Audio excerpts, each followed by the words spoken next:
Map Dad here. So I had the chance to return to March Madness for a second straight year as my alma mater Northwestern took on Florida Atlantic in the first round of the men's tournament in Brooklyn. But almost as exciting as seeing the Cats play was the chance before the game to do my own pizza challenge. Not in Brooklyn or New York City, but in New Haven, Connecticut. Many pizza aficionados claim it's the best in the U.S. And as a big fan of pizza, how could I say no to the opportunity? In New Haven, it's also not pizza, but a Beats, with an A in front of pizza.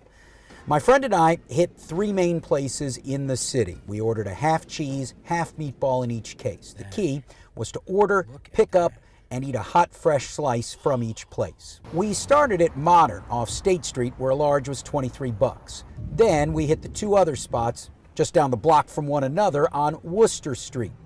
The original Frank Pepe Pizza Napolitana, opened since 1925, has been expanding throughout Connecticut and the country. It even has a place in South Florida.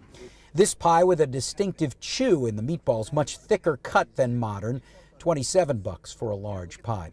I also had to try a small of their famous white clam pizza, which I did enjoy, but not as much as the standard pizza. The third and final stop was Sally's A Beats, which had its own distinctive look, a lot thinner, a little crispier, and some char. Sally's the priciest of the bunch, with a large 1/2 topping out at $36. The verdict? Sally's was the best in my mind and, according to my taste buds, followed by Pepe and Modern. Of course, it's completely subjective. One of my friends said Modern was his clear favorite. Honestly, you can't go wrong with any of them, but Sally's stood out to me.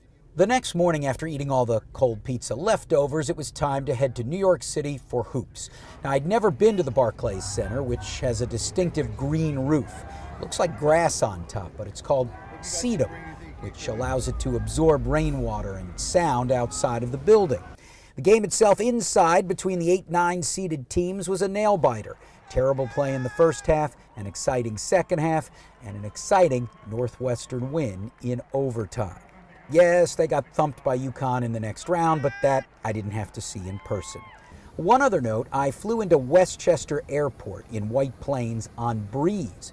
First time on this airline, and I will say, if you're not checking a bag like me in this case, it really was a breeze, even though White Plains doesn't have enough room for all the people waiting for their flights there. I'm Map Dad, hoping to point your travel in the right direction.